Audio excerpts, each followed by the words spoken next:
You're listening to the Loving Your Own Soul podcast, and I'm your host, Britt Olson. Guided by my own intuition, my intention is to deliver genuine conversations centered around health and wellness, spirituality, self-expression, and culture. In this space, I will provide you with real-life stories, theories, and inspiring perspectives to help you uncover and tap into your own true potential. I'm so grateful you've chosen to tune in with me on this mindful exploration to living a more fluid life through a deeper connection to the soul. Now let's dive into today's journey. Today on the podcast, we cover a very important topic that I know myself and so many of you will benefit from learning more about and connecting the dots to your own habits and lifestyle. And that is the topic of emotional eating. I'm joined by emotional eating, hormone, and digestive expert Romaniuk for a conversation centered around food, eating habits, lifestyle, being an empath, and food fear. This one is a juicy one, y'all, so definitely be sure to pay attention as Amber drops so many nuggets of wisdom for all of us. If you are new to Amber and her journey, Amber helps professional women achieve optimal health through mindful eating, self-care, and overcoming self-sabotage with food. Her podcast, the No Sugarcoating Podcast, has over 1 million downloads, in which I highly recommend you go check out and subscribe to it after this episode. Especially if you connect with Amber, you can definitely find just so much more of her own insight and knowledge over on her own show. And of course, we will get into Amber's full journey here shortly, but to give you a little synopsis, she overcame her own emotional eating after gaining and losing more than 1,000 pounds and spending over $50,000 on binge foods and spending 5 years balancing her hormones and digestion. Now, in today's present world, she helps others achieve body freedom so they have the confidence and health to create amazing lives. Like I said, y'all are truly going to love Amber and the wisdom she shares with us here today. But before we dive in, just a quick announcement. I did want to tell all of you about an exciting new opportunity that I have coming up for this December 2021, as I will be hosting a 3-day spiritual wellness experience in Rincon, Puerto Rico on Friday, December 3rd through Monday, December 6th. This experience will include accommodations at one of Rincon's top oceanfront villas, full transportation throughout the weekend, and will be centered around the new moon in Sagittarius, which takes place that Saturday, December 4th, as we really release and forgive from the past year, while also looking ahead to what we are cultivating and calling in for ourselves. When you think about this experience, you can really think soul sisterly connections, daily yoga, cacao ceremonies, meditation, healing circles, live music, dance parties, bonfires, fresh coconuts, healthy eats, time to relax and connect with yourself and Mother Nature, and so much more. I'm so excited for this. If you are interested in this retreat and would like a special discount, shoot me a message over at the Britt Olson, that is Olson, Olson, on Instagram, as spaces for this experience will be coming up here in the next couple of weeks. So definitely stay tuned for more information, and I would love to connect live and in person with you December 3rd through the 6th, 2021, down in the Caribbean. It's going to be so much fun. I cannot wait. But let's jump back to today's conversation and fully get into our episode with Amber Romaniuk and enjoy, and I will see you on the other side. All right. Well, Amber, welcome to the podcast. I'm so honored to just have you joining us here today. And I know this is a conversation that I resonate deeply with, and then a lot of my listeners do as well. So thank you. Thank you for having me, Britt. I'm super excited to be here with you today. Yes. So we were talking a little bit before we just jumped on here about purpose and, just really our purpose, our soul contracts in this world and everything like that. And I would love to kind of hear from you. What do you consider to be your purpose here in this lifetime, or even just your purpose right here, right now? Yeah, thank you so much for that's such a great question to start this off with. I honestly think my purpose has a couple of levels to it, but I do really think it's to hold a lot of light to help other women step into their light and show them what's possible when we deal with our self-sabotage, when we deal with our ego, when we learn that it's safe to feel our intuition, when we learn how to take care of ourselves and learn how to love ourselves and fill that void. And so it's really helping to show them that. And then it's the other part of it that comes along with that is they wake up to Mm. their soul. They wake up to who they really are. They wake up to certain facades and illusions and realize that I have the power to take care of myself and heal my body. I have the power to heal and grow and overcome self sabotage. And it is the most free and liberating experience to overcome emotional eating, binging, and purging, or whatever form of emotional relationship with food. It's so empowering to learn to love your body and not feel like you have to fit into this certain mold that is so false and edited and fake, right? But that we've been so pressured as females. And so I think that that's really my purpose. And what it does is it just helps women to take their power back. And then you're no longer in comparison, you're no longer comparing yourself to images and people that are just to me false. And it really takes us away from having a high quality of life and enjoying optimal health. So that's why I'm here. Totally. Yes. Ugh, resonates so deeply with that. I mean, it's kind of like what female doesn't, to be honest. It's something, Mhm. we all in some shape or form. Yeah, definitely. Yeah. Yeah. So grateful for you and just the work that you do because it is so crucial. But I would love to know just to give the listeners a little backstory if they're possibly new to you and your story. What did the journey look like that brought you into this line of work and really tapping into your purpose? Yeah, and thank you. And yes, it's so interesting how the journey can unfold. And so there was a few kind of pivotal moments that happened in my life that really brought me to, a full-blown food addiction. And so the first thing that really happened for me was I was 5 and we had just moved to the country. It was my first day on the bus. And I was just so excited, just like I'm going to make friends. This is going to be really fun. And I get on the bus, and as soon as I do, the older boys start calling me ugly and fat, and then like the Mm. whole bus of kids is just like laughing at me, making fun of me, and it just hurt. And I was Yeah. just so impacted by that. And I believed them because I thought, if perfect strangers are saying this to me, it must be true. Right. And so I felt myself shrink and I felt myself become very insecure and shy and like insecure with my body from a very young age because of those comments that were made. And that's a limiting belief, that I took along with me for the next 20 years. And so that was the first thing that really kind of pulled me into the insecurity. And then I grew up with my mom who always revolved everything around food. And part of that was because she struggles still to this day with a food addiction. And she was diagnosed with MS before I was born. And so one of her ways to compensate for some of the things that we couldn't do together was food involved with everything and always having whatever sweets and treats and fast foods and things available. So, and I don't blame anybody, but I didn't know good nutrition growing up. There was just always all sorts of things available. Yes, I knew vegetables were good, but it just we ate a lot of things that I didn't know that they were giving me cravings, and they were impacting my hormones and maybe like making it easier for my body to gain weight. I just never put two and two together that what you put in your body for food would have such an impact on your physical, mental, emotional health, let alone your energetic and spiritual health down the road.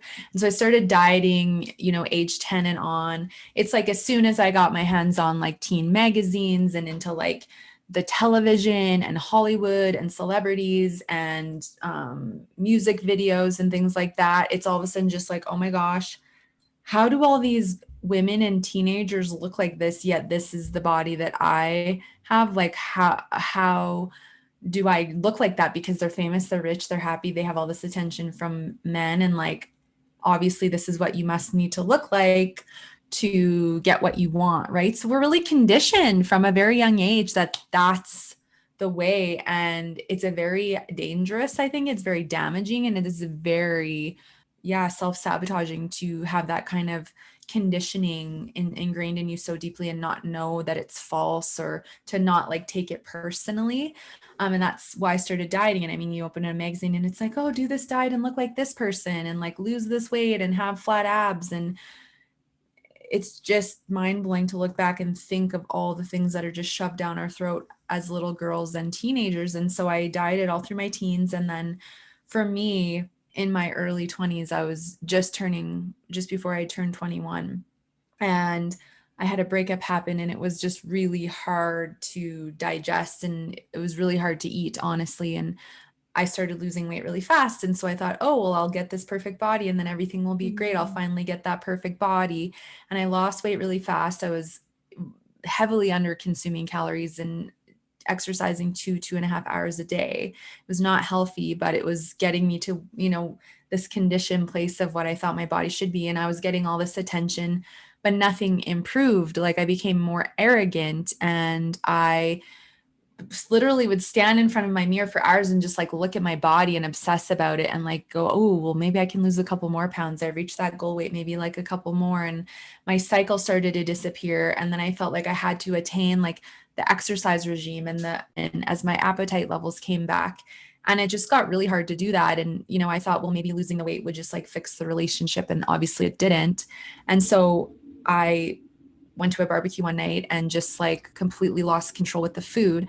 And that was the first like binge episode that was very memorable for me. And then the next day wanting to restrict and exercise to fix it all.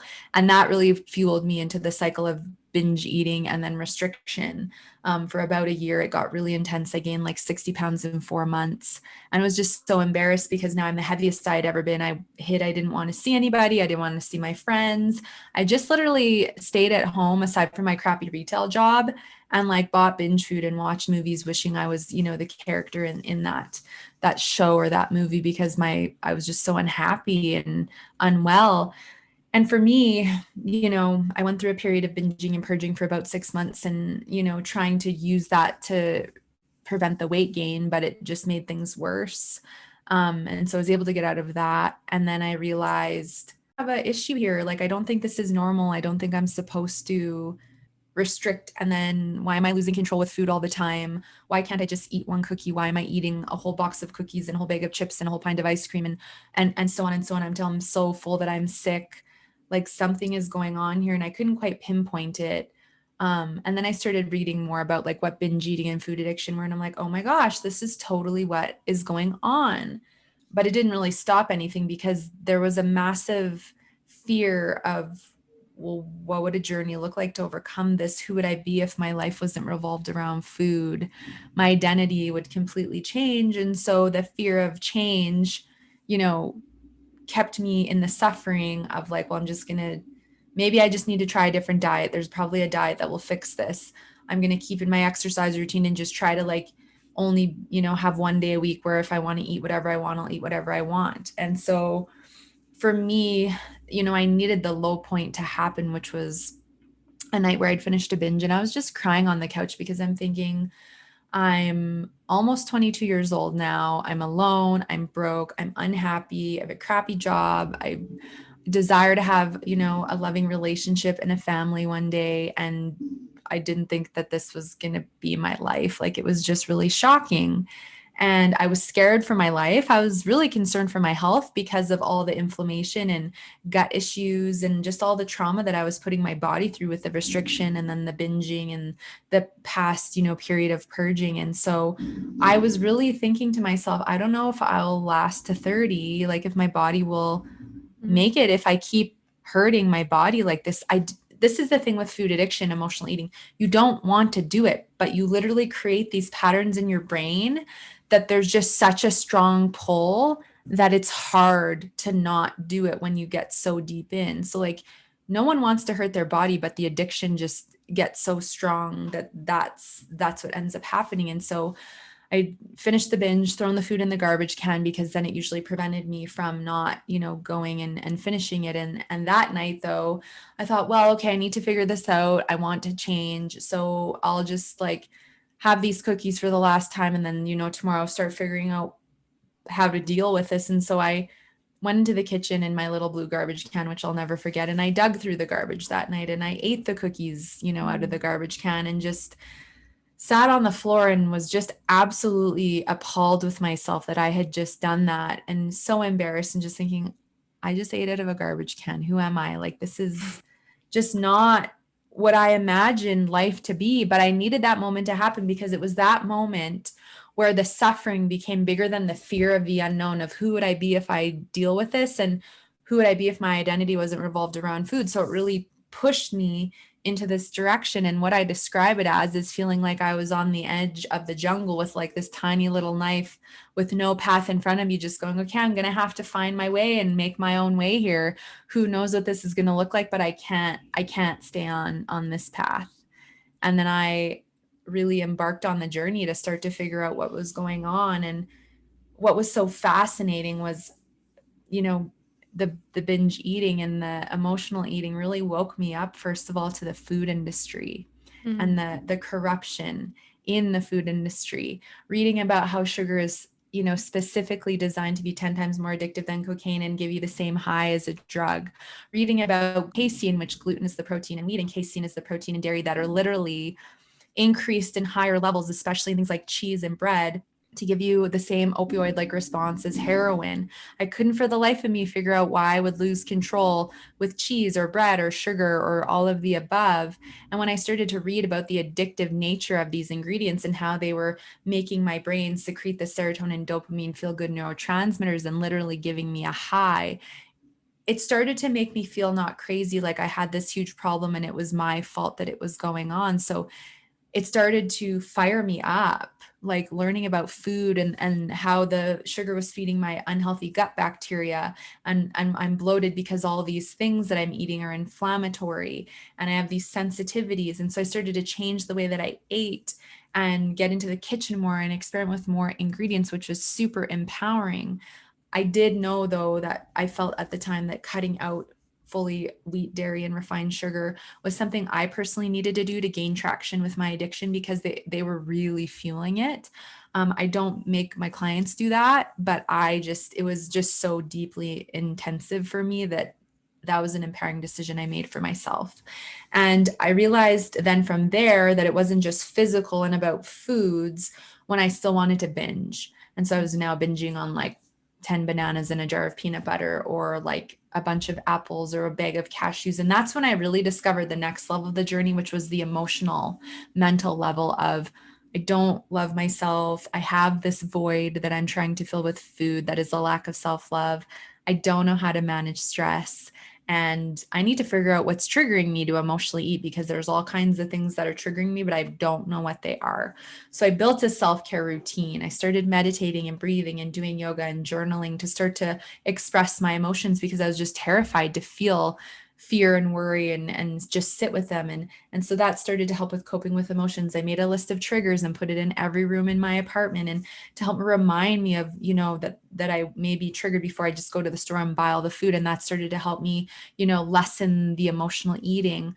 I started catching the negative self-talk and, ditching the diets, realizing that was just fueling the cycle. And, all of that really helped me to overcome the binge eating and start to fill that void through respect and love and kindness and really letting go of, I need to be that, lower weight again and I need to have that body, like starting to undo that conditioning. And when I went through that and overcame it, like people just started to notice like you're different, you're a different person, like you act differently, you're more calm, like you're eating differently, what are you doing, your skin's more vibrant. And people just especially women started asking questions. And at that point I just really thought, I really think I would like to actually help women overcome this binge eating, this emotional eating, this self-sabotage with food and the body image struggles, and educate women and people like on the food industry and like all of the sneaky things that they do, you'd never think that anyone would want to purposefully do anything to hurt another human. But it's the sad truth is that it happens a lot more than you realize. And it's our job and my job for to help the women who are ready and open to wake up to all of this so that they can take their power back and vote with their dollars and deal with the self-sabotage that has been created from a young age, probably from many different things. And so that's really what inspired me to start my business and specialize in emotional eating and gut and hormone imbalances for women and the body image stuff. And it's evolved so much from there. But then what was so beautiful is as I got into getting started in my business after the binging had stopped and, just stepping more into self-love, is my intuition really lit up. And it was very scary at first because I'm like, oh my gosh, I can feel a lot. I'm an empath. I can feel everyone's emotions. I kind of can see things into the future. It's scary. Like, I don't want to know. Right. So I kind of was tempted many times to like go back into self-sabotage and dim my light, but was able to learn healthy ways to manage my energy, to clear energy and have a good hygiene routine with that. And that my intuition is a gift, and these gifts that I uniquely have are beautiful, and I don't want to shove them down. I want to strengthen them and embrace them because I know they will be powerful tools in my business. And so that was kind of like the levels. And as I was going through all that, I balanced my horrible hormone imbalances and balanced my digestive system. And now I've had my business for 8 years and coaching women all over the world who have and or are experiencing, similar things that I went through. And it's been just the most liberating experience. Like, I'm so grateful for every moment of everything I've had to go through because it's only shaped me into the woman I am today and given me the knowledge and the awareness and the tools to really help my clients overcome things that they've been dealing with for years or decades. So that's the story. Oh, what a journey. Wow. Yeah. Wow. I love that you use the term liberating because I just feel that liberating is such the perfect word just to really describe, where everything has come and everything like that. And food, first of all, a couple of things I want to hit on, but food addiction, I know for myself, was one of those things when I first started understanding like sugar and with gluten and dairy and just all those things. It was like I felt like my world got rocked. Mm-hmm. And then on the same side of that, I had this new understanding and compassion for those who struggle with substance addiction, whether Yes. drugs or alcohol, because I was like, oh, I get it. When you're like, I literally, am gripping the steering wheel to not turn in somewhere to go buy food, or I'm, trying to not eat that whole box of cookies or ice cream or whatever it is. It just like everything clicked. And I was like, oh, the way I can't not resist a piece of chocolate is the same thing. And it's like you have to treat it like an addiction because it is an addiction. So I'm so glad that you pointed that out because I truly believe that more of us just need to understand what is happening and what is being done in the process of creating the foods that really make up whatever percentage of our grocery stores and just everything that's out there. Yes. Exactly. And what I thought was I'm actually so grateful that I had a food addiction instead of a drug or alcohol addiction because I definitely don't feel like I would have made it through just with the severity of the addiction that I had to food. And none of them are good, but I feel like it's the least imperative of the three, right? Like, so, but you can't stop eating. That's the thing is you can quit drinking, you can quit drugs, but you can't stop eating. And that's where people find it difficult because it's, not something you can avoid. Yes, absolutely. Yeah. And it's something too that we shouldn't, just sweep under the rug either. Like No. it is so serious. And then one of the things with your journey is we kind of went through the physical, mental, emotional, spiritual layers. And it's just so interesting to me the way our awakenings and everything happen throughout our life, just in all these different forms. And as you were speaking, I was like, oh my gosh, this is just, you could just see all the layers of all the different bodies peeling back. So I would love to kind of tap into the emotional eating aspect from you in terms of if anyone is maybe new to the phrase or has seen it on social media, is questioning if they struggle with it, etc. what specifically is emotional eating and what does it entail? Hmm.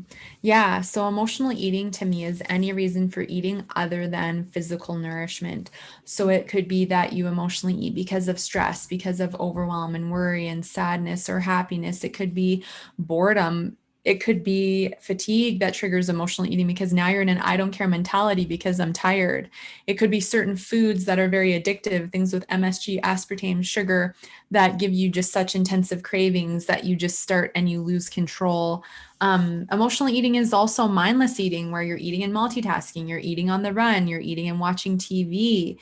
Different hormone imbalances can fuel emotional eating, different gut imbalances. So there's many things that can fuel it, but it really is like emotional hunger, and physical hunger is I have a hunger signal, my stomach is growling, I haven't eaten in a few hours, my blood sugars drop, so I'm feeling a little bit dizzy or weak or lightheaded. Like those are physical cues to look at. And there's different levels of emotional eating. So for some women, it's like, I have stress or I want reward or I'm overwhelmed. So I'm going to eat half a chocolate bar. And then there's kind of the second phase, which is more so stepping into the binge eating, which there's more of a loss of control, which is like, if I start eating this ice cream, I'm going to eat the whole thing. Or I eat multiple items and, binge through multiple items and then I'm uncomfortably full. And then there's the full blown food addiction where there's just such a deep need to have control with food. It's like you're thinking about food 24/7, you're dieting, you're restricting, you're counting calories. You need to have such deep control for fear of losing control with food, even though you are out of control.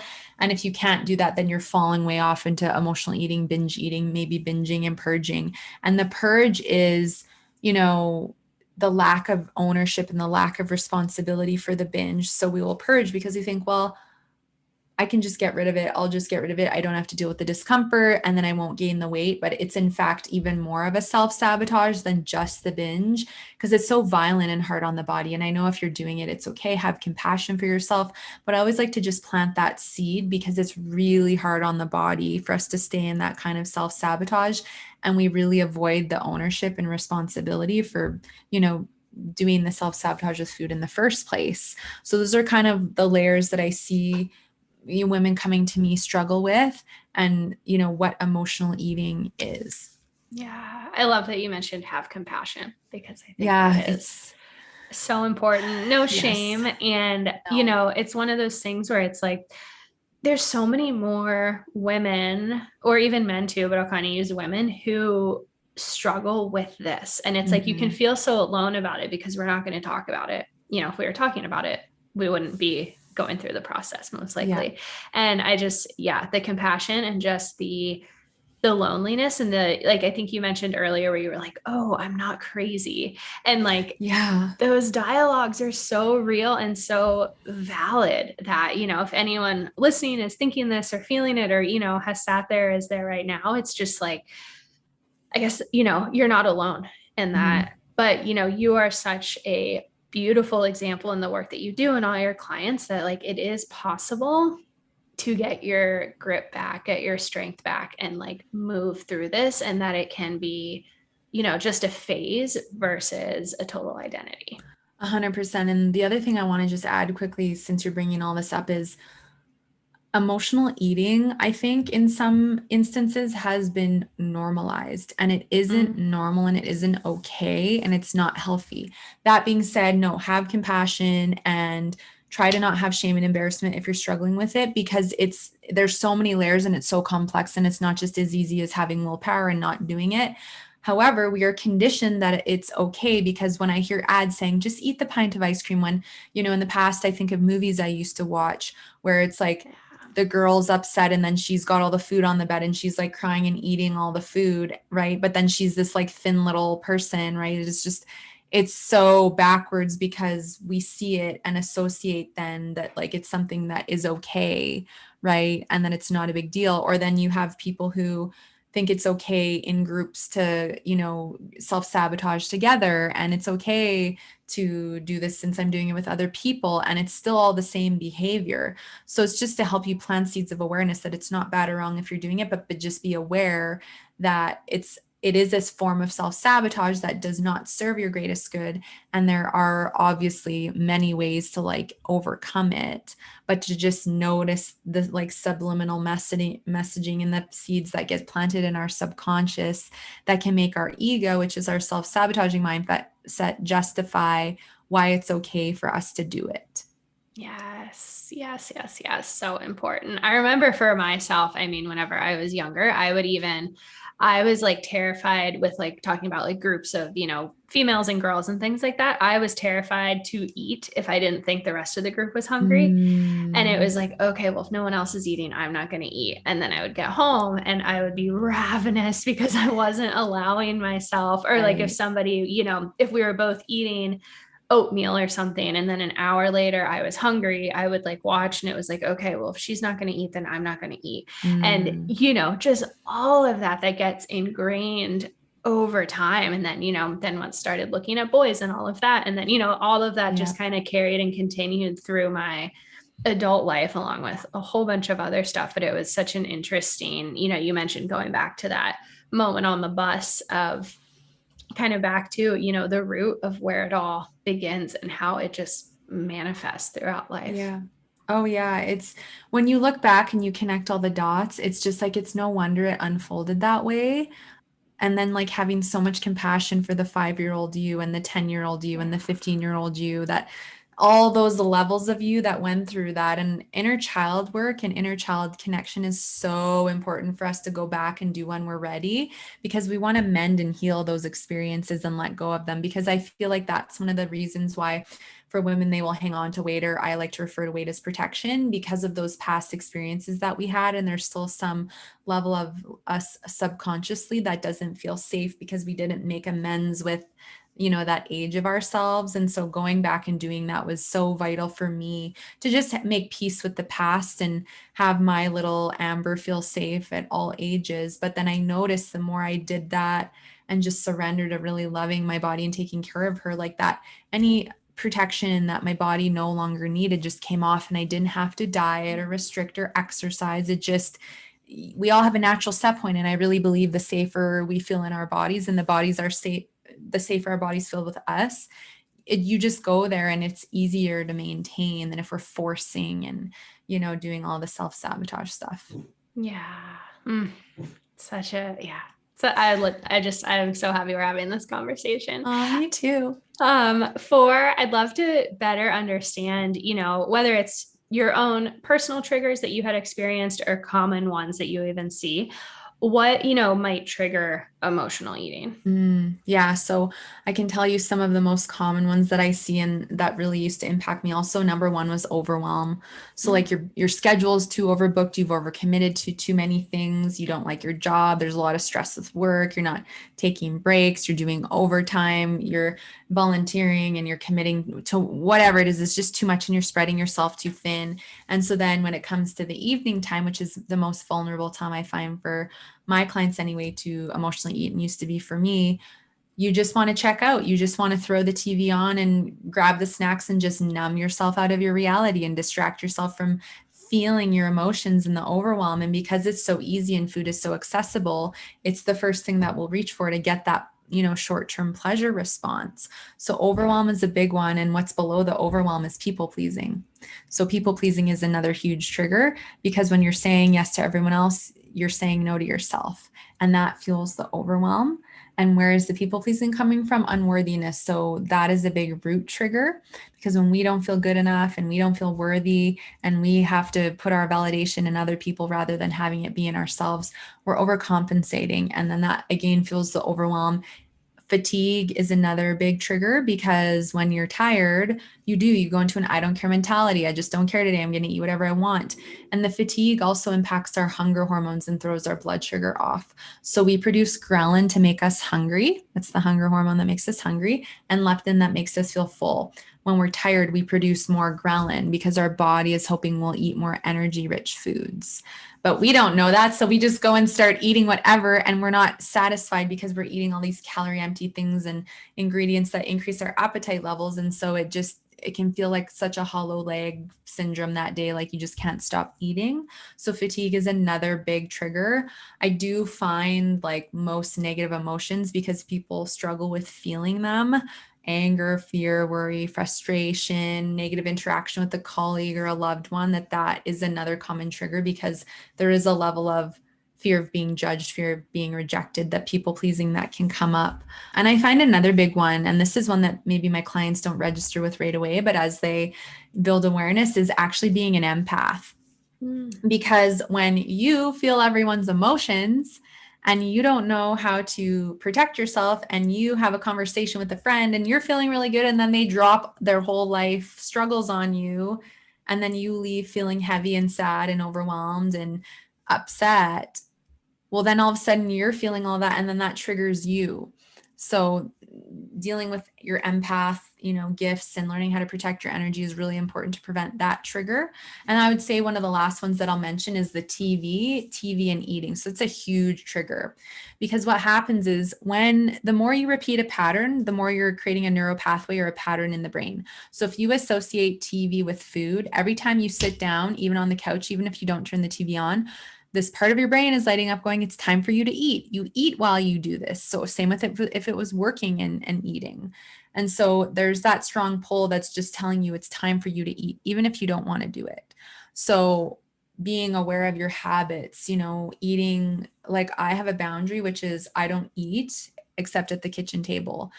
Maybe the odd night, like we'll have, like, it's so hot, so we had some watermelon and just sat on the couch, but like I don't care to eat in front of the TV, because to me it's not a habit that feels in alignment for me, because I used to do it so much when I binged, right? And I know I digest best when I'm present with food. But I don't ever So go, I can't ever interesting. do it. But yeah, it's about healthy boundaries and going, well, what's best for my digestion? If I'm eating and watching TV, I'm not really present, and that's where you can eat more, right? So yeah. Very, very interesting.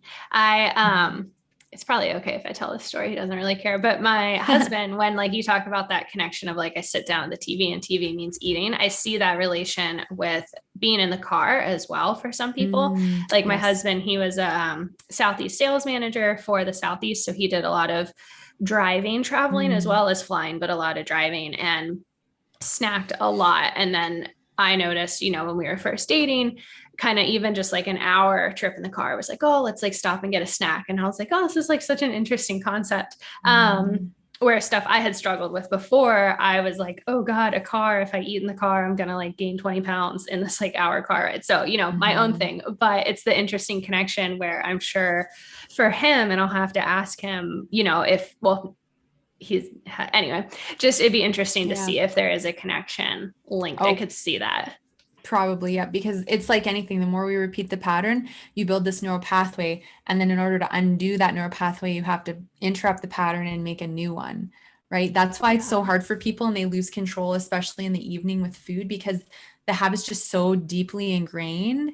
And it's not just as easy as going, I'm going to just drink a bunch of water and that'll like stop it, or I'm just going to keep telling myself that I can't, right? It's so much more than that. And that's why it's so important for people to try to not be hard on themselves if they're struggling and they can't figure out how to stop, because there are many layers, as people are probably starting to understand. And like when you're dealing with brain chemistry responses, you're dealing with patterns in the brain, you're dealing with the pleasure response, you're dealing with blood sugar changes and cravings, and so many other things that if you don't understand it, like how are you supposed to stop?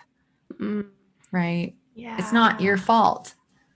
Yeah, definitely. I could even see that with relationships too. Like if you have a family member who overeats, you then, when you get around them, it's like, oh, it's okay to, Yeah, yeah. So interesting. exactly. All right. So I would love to talk more about being an empath and linking that with emotional eating. I'm an empath myself. We were talking earlier, just being so sensitive, just with everything that's gone on in the last year, the Mm, energy of the collective, and oh gosh, just all of it. yes. But before we dive in there, for anyone who maybe has never heard the term or isn't sure if they are an empath, how can you kind of tell if you are or are not in this category? Yeah, that's such a great question. So, you're an empath, really, if you notice you just feel things. So for example, say you can like feel the emotions of your partner as they're like on their way home and they come in the door, and you can either feel like excitement and happiness, or you can feel anger and frustration. It's just like, you go into a room and it's like you can read the energy of the room, and you're like, oh my gosh, get me out of this room. The energy is not good here. Like, I don't want to be here, versus like, wow, I feel so lit up here, right? Like, it feels so good. I feel so happy. If you're spending time with somebody and you notice that your energy drains really easily, and or you find yourself taking on all of their emotions from everything they just shared with you, and you can't shake it for hours or days, that's a sign of being an empath. And also, people are really drawn to you. They want to come and openly share. They feel safe coming to you. They feel heard and supported. There is just this natural draw, because what's below being an empath is we have a really bright light, and all human beings have a really bright light, but we've just suppressed it by accident in different ways. But you have a really bright light if you're an empath, and you have such a gift of feeling. And so to me, those are just very common signs of being an empath. And it is a gift. It is not a bad thing. It's just learning how to navigate it and have healthy ways to manage your energy. Yes, I found that, a lot of my past anxieties and just a lot of that was related to just deeply feeling so much and not understanding. Like I was kind of, especially as I really became in touch with my intuition through different text messages or emails or things that maybe were not of the highest vibration or so. I then, Mhm. again, the brain then started correlating all emails and all text messages on top of other experiences. But for me, then I had to really separate myself and understand, oh, this is a gift that, I can tap into the emotion on the other side or whatever it is. But it was a really hard thing to separate at first. So I love that you Mm, said that it's a gift, because it is a gift. It's just, again, you know, education and all that. yeah. Yeah. And it's, another thing too, because the anxiety thing that you mentioned, like, I remember when I just previous to like starting to really struggle with the food addiction, like having a lot of stress and like going to different places where there'd be really loud music or like a big crowd at like a sports game. And like I just would feel so overwhelmed and like need to leave. And again, there's some of those signs of this empath thing. I just didn't know what it was. And so yeah, I think if you're just feeling sensitive, like sensitivity is a good thing. It's not a bad thing in this case with energy. So yeah, it's just leading you to wanting like a deeper connecting to a deeper deepening with your soul, your intuition, your gifts, and that ultimately just makes you more empowered when you learn that you have this, and that you learn how to manage it. And the reason that it triggers emotional eating is because you may feel totally fine, right? You're like, I'm having a great day. And then maybe you go into a certain store, you pick up someone's emotional residue, which is like they're emotionally, like they're not saying anything, but their, negative emotions are emitting out and sticking in your energy field. And then you come home with all these people from the grocery store's yucky energy that you're just like, how come I feel so tired? How come now I feel overwhelmed? I didn't talk to anybody. What the heck is going on? It's energy projection from other people, and it is totally a thing. And so when you're an empath and you feel all of that, but you can't identify that you have all this projection energy stuck in your field, well, how do you know to do anything about it? Right? How do you know how to set healthy boundaries with other people if they feel like they suck the life out of you? Right? Like, so part of it is learning how to set healthy boundaries and lovingly observing, you know what, when I hang out with this friend, I feel like lit up at the end. We both mutually feel really good. But when I hang out with this friend, I feel absolutely drained and exhausted. So maybe there's boundaries to set with certain people. And like, I'm not going to be rude and go up to this person and be like, you suck the life out of me. However, I'm going to maybe be mindful and limit the time I spend around this person, or like change subjects and say, like, I'm happy to talk about this for a few minutes. However, then like we need to change the subject because it's just a lot for me, right? Like, there's nice, loving, respectful ways that we can set boundaries. And ideally, if empath, if you're already in a really emotional state, if people are calling you and texting you and needing to vent to you, you lovingly respond and say, I can't today. I don't have capacity, right? Don't keep taking it on and saying, well, I've got to be there for this person. I've got to be there for this person. No, you need to be there for yourself and get grounded. and manage your own emotions and energy, because otherwise the overwhelm just piles on and then you eat because you need to numb and suppress, and you just can't keep taking on other people's stuff. Mm, yes. What would be some signs in this situation that you are emotionally eating as like a result of, being empathetic? Yeah. So essentially, say you were in like just having a really great day, and then one of your friends calls like, "Hey, like let's hang out. This thing happened and I want to tell you all about it." And you're like, "Okay, sure, I'll totally." So you hang out, this friend shares like a really sad thing, or maybe they're complaining about their boyfriend or like whatever it is, and you literally just listen to it for like hours, right? And then you're like, "Okay, it's time to go home. Hopefully everything works out, whatever." And then you get home, and as you're driving home, you feel more tired and more tired and more tired. So there's the fatigue trigger, which triggers the I don't care mentality. And then all of a sudden you're feeling irritated, you're feeling frustrated, you're feeling sad. You've That person's emotions have literally come and stuck into your field. Their energy, their emotional projection is now stuck in your field. And so now all this you have to deal with, even though it's not your stuff. And so you feeling the sadness, you feeling down, you feeling upset and angry, or maybe you're overwhelmed with emotion because you weren't expecting the heaviness that came from that conversation. So now you have all of these triggers, and you're just like, "Oh my gosh, I'm overwhelmed. I'm drained. I need to pick me up. I'm going to go eat some ice cream. I need to feel better. I'm going to eat that bag of chips. Oh my goodness, I need some comfort food to like help me get through these emotions that I'm feeling." And so that's the shift that happens. Or maybe it's like, I can tell you the days where anytime our province went into lockdown, like I could feel the collective energy, even though I Mm. wasn't paying attention. I just knew those were the days because it was so heavy, right? So those are days for a lot of people when it's like I feel all this anxietic energy from the collective, that would be an emotional eating trigger for people, because anxiety is not fun to feel. It's very uncomfortable. So I'm going to just like numb and shove that down with food because I don't want to feel it right now, right? So we really emotionally eat, or we use the food to numb and snuff out our light and snuff out like being the empath and feeling the emotions, because we're not really taught how to manage our energy or how to manage the emotions. And then if you've been taught by your parents you got to be there for everybody all the time, and if you're not, you're a bad person, and you have those kinds of limiting beliefs in your programming, right? Well, then you think you're judging yourself that it's wrong if you're not being there for people, even if you can't be there for yourself. So this is where we have to start dismantling those limiting beliefs. And just because your parents told you that doesn't mean that it's in alignment for you, right? Learning how to identify your capacity. And if you're already at capacity, ideally you're not, you know, going and holding space for, your friends and family and hearing all of their issues right in the moment, because you need to do self-care, get grounded, probably clear energy, and do some mindful self-care to reconnect with yourself and clear your field. Yes. Oh, so good. There's so much to it, Yes.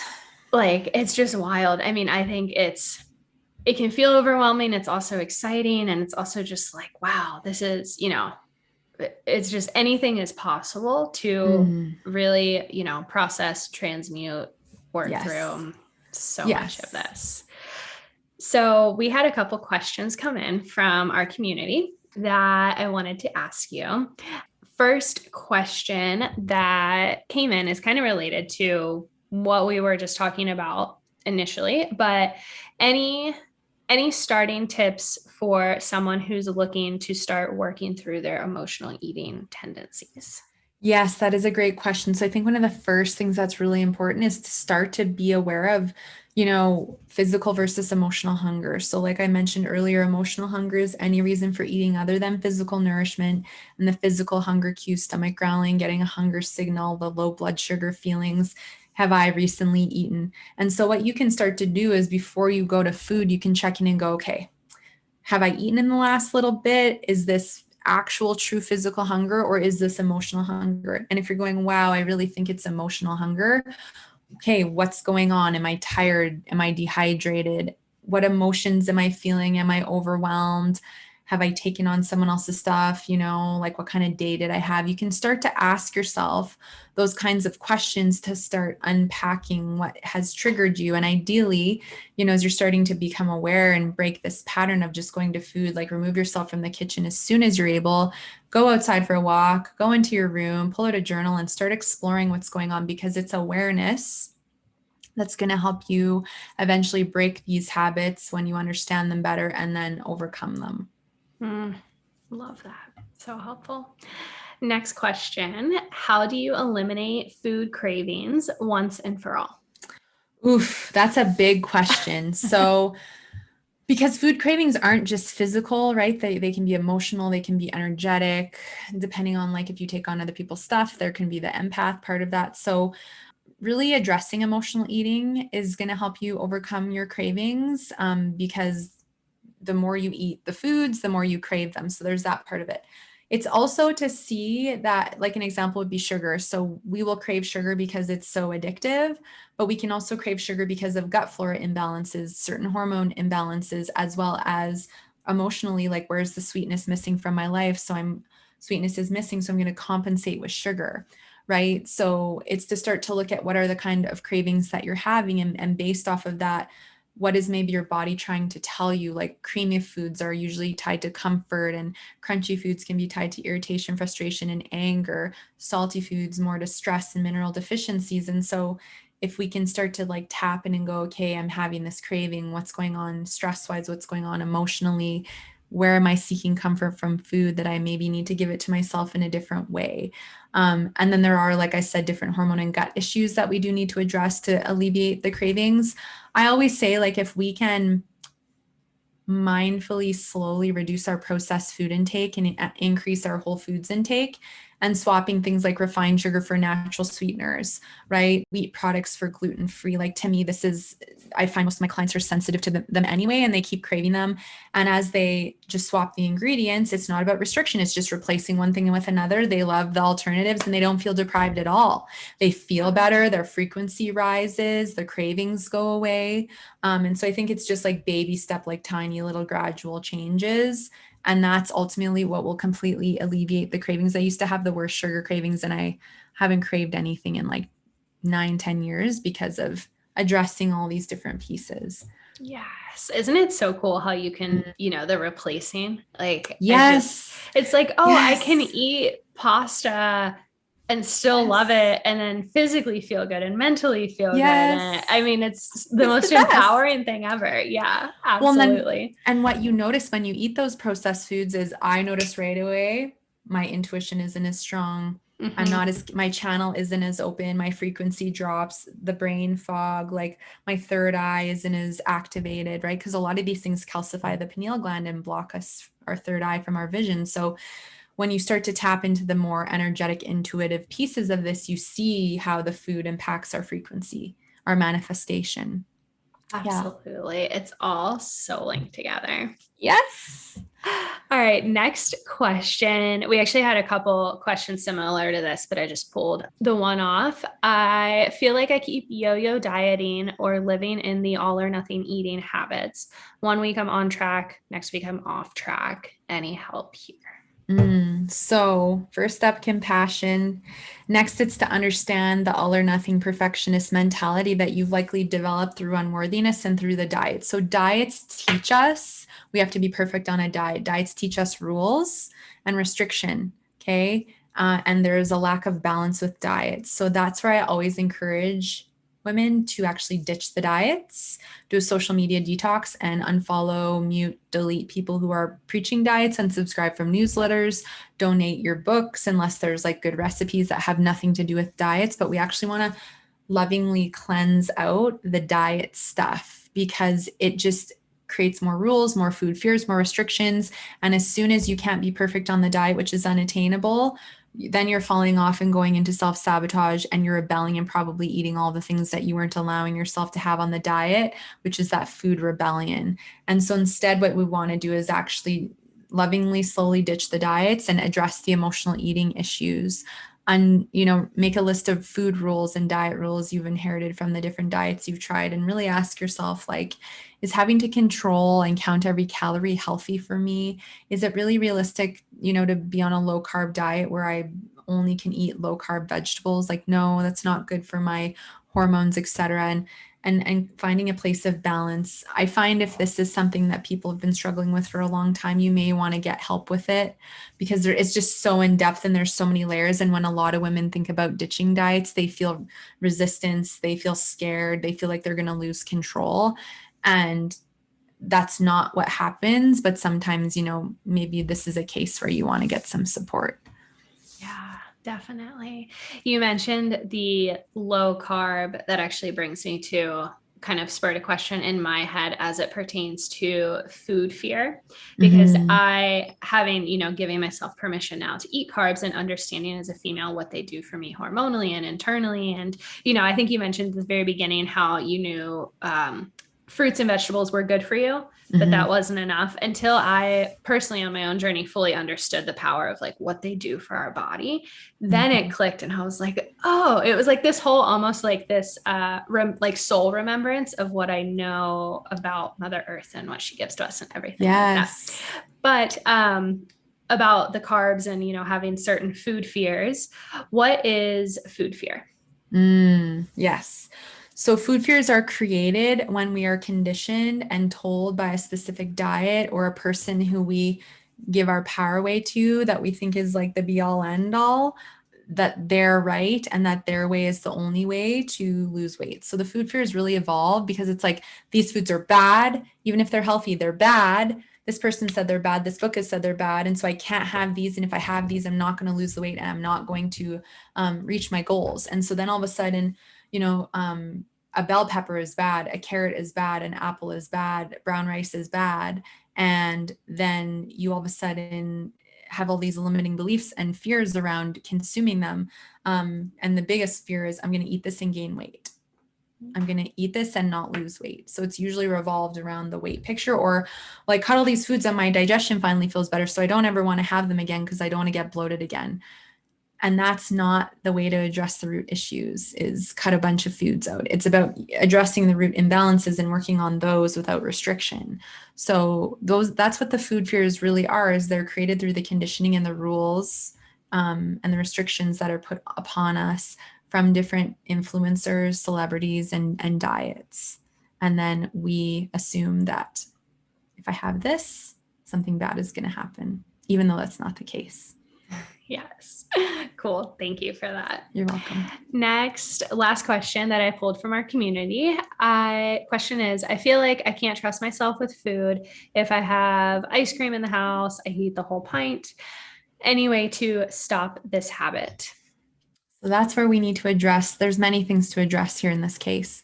We need to address the emotional eating, because there is a component of emotional eating with this, probably an all or nothing mentality, right? Where it's like, oh man, I've eaten some ice cream. Well, I've messed up my day, so screwed. I might as well just eat the rest and get it out of the house and get it, get it done, get the self-sabotage over with, so that then tomorrow I won't do it again because the ice cream will be gone.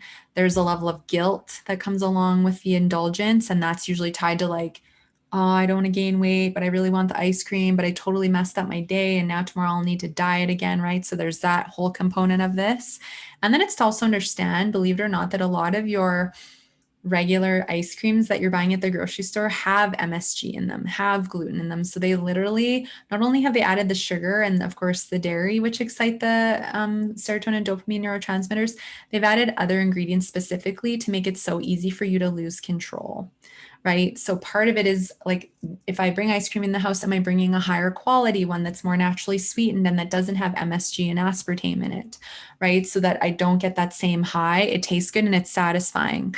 Is it that I actually need to work on my emotional eating behaviors and maybe limit the ice cream coming into the house for now while I honor the vulnerability I have with it and I gain some traction with overcoming emotional eating?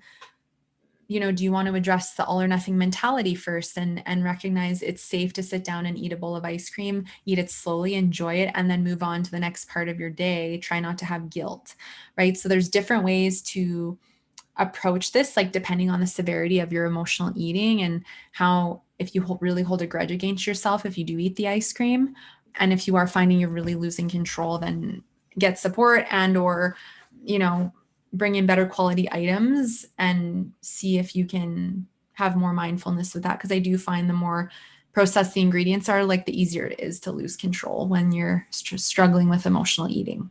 Yeah, so helpful. Where can people find you to connect further or work with you? Yeah, so my website is amberapproved.ca, and that's where you can take the free emotional eating quiz. I have lots of recipes there. I also have a body freedom call that I offer. I am shifting that offer a bit for the next couple of weeks. You just go and fill out an intake form and you can pick a time and book a call. Past that, it is going to be more of an application. So I'm not sure when this episode is coming out, but depending where that is, that's what's there. I have my podcast called the No Sugarcoating Podcast, and I talk all about these things that we discussed today, almost 300 episodes. So there's a lot of content there that people can dive into and start building more awareness as well with emotional eating and food addiction and hormones and gut and empathy and all those kinds of things. And then I'm on Instagram, and my name, Amber Romaniuk, Romaniuk. Amazing. I love the name of your podcast, by the way. Thank you. I don't know if I've told you that, but it's so good. And I know it has like double layers in there. So it's really good. Oh, thanks. All right. Well, to close out our conversation here today, which I feel like I could go for like hours with you and go into so many more of these topics, but that's why you have your own podcast, which is amazing. So I end all my episodes with some loving your own soul questions, as I call them, which are just some on the spot, intuitively chosen questions for everyone to get to know you just a little bit deeper than they do already. Beautiful. So first question, do you know astrologically your sun, moon, and rising sign? Oh, I just know I'm a Cancer, but you're like the third person that I've asked, so I need to find this out. Has your birthday happened, or is it coming? July 10th. July 10th. Cool. Well, happy early birthday. Thank you. Yeah. I'll find that out for you though. Cool. We're the sensitive ones. Yes, exactly. I'm a Cancer rising myself, so I have a lot of that watery Cancer energy too. Yes. Do you know your human design type? I am a manifester. Cool. Fun. My husband's a manifester, but I have not met, I mean, as you know, the type is really rare. So yeah, that's cool. We've never had a manifester on the podcast yet either. Oh, cool. I love that. Love that. So interesting thinking about just your line of work. That makes a lot of sense. Do you prefer cooking at home or going out to eat? Cooking at home. Yeah. What's your favorite thing to make? I know it's always a loaded question. Basil gnocchi with like roasted vegetables and goat cheese, and it's so good. It's too hot to make it right now, but once it cools off, that'll be the next thing on the menu. Yeah, that sounds amazing. What is one thing you are most curious about right now? I feel like this could turn into a whole new podcast conversation. I'm just so curious of like, because we're in this ascension, right? We're in this awakening, and I'm just so curious to see like what's going to happen in the next 6 months, what's going to happen in the next year. Like there's so many energies going on, the Schumann resonance and like all this 5D light coding coming onto the earth. And so I'm just so curious to see like where humanity is going to be in a year, 5-10 years from now, and like all the beautiful positive things that are going to happen to help us in this awakening and take us to that fifth dimension. So I'm really curious about like all of that. I've just been eating up everything I can find about it. I feel that so deeply. Yes. On the other side of that question, kind of, would you have ever guessed, or maybe, looking at old you, 10, 22-year-old you, 10 years ago you, 5 years ago you, would you have ever guessed that you're sitting where you are today? No. Not at all. Never would have imagined it. I actually went to school to become a TV host person, which I'm so glad that never happened now, because I have a completely different view of all of that now. And I'm so happy that the universe and my higher self led me down the path that I have. Oh my gosh. I feel that. Yeah, we could have a private conversation about that completely. What is your favorite way to start your day? EFT tapping and energy clearing with my pendulum. Cool. Yeah. What about ending your day? Do you do anything intentionally there? Gratitude expression. I'll usually sage myself and then lots of cuddles with my man. Lots love cuddles. Yes. Yes. Physical touch is so nice. Yes. It's Yeah, such a beautiful connection. totally. Absolutely. So, final question that everyone gets. When did your exploration to diving deeper into your own soul first begin? And how has it evolved since then? I'd say it evolved, started 10 years ago. I would say last March 2020 is when it was just like a deep, deep, deep, deep dive.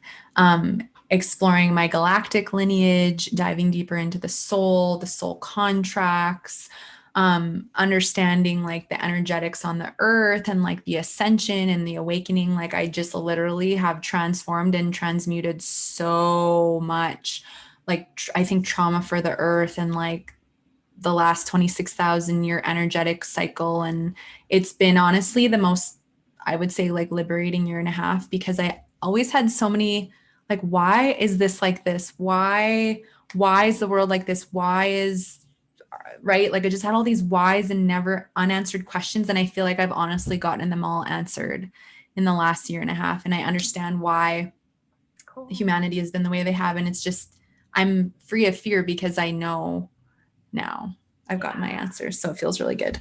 Yes. Oh, so beautiful. Amber, this was so much fun. I feel like we'll have to do a part 2 and 3 as the story evolves. But Yes. this was wonderful. Thank you so, so much. And yeah, everyone, I highly recommend connecting with you and then also doing, I think you called it your emotional eating quiz. Yeah, that sounds interesting for sure. So thank you. Yes. Thank you so much for having me. I'm super grateful for you and everything you're doing. And yes, it's all about us being here to help women, right? Yes, absolutely. Wow, what an incredible episode. Isn't Amber's journey just so relatable? I mean, she is truly doing just such important work, and I hope that you connected just as deeply with her as I did and hopefully gained some insightful tips to your own journey and self-discovery. And as always, last but not least, if you feel inspired and enjoyed today's convo, I would be honored to have you rate and review the show. Your ratings and reviews mean so much to me and our wonderful guests, and in return help me to grow the show and continue bringing on more incredible guests. Plus, be sure to drop in on Instagram and let me know that you're enjoying the show, your favorite guest or topic recommendations, or even just to say hi. You can find me at the Brit Olson. Again, that is Olson, Olsom. And I just so love connecting with all of you. So please drop in and say hi. We have such a special community. And to that point, speaking of community, I would also love to invite you to join our private Modern Wellness Community Facebook group too. And speaking of our digital age, if you've been here for a while, you will notice that I recently changed my username on Instagram from Loving Your Own Soul to the Brit Olson. And that change is very intentional as I have some new and exciting updates that will be coming up here in the next couple of months. So stay tuned to see what's going on. As always, thank you again for tuning in and being a part of this community. Thank you, Amber, for holding space with us, and I look forward to continuing the journey with you again soon.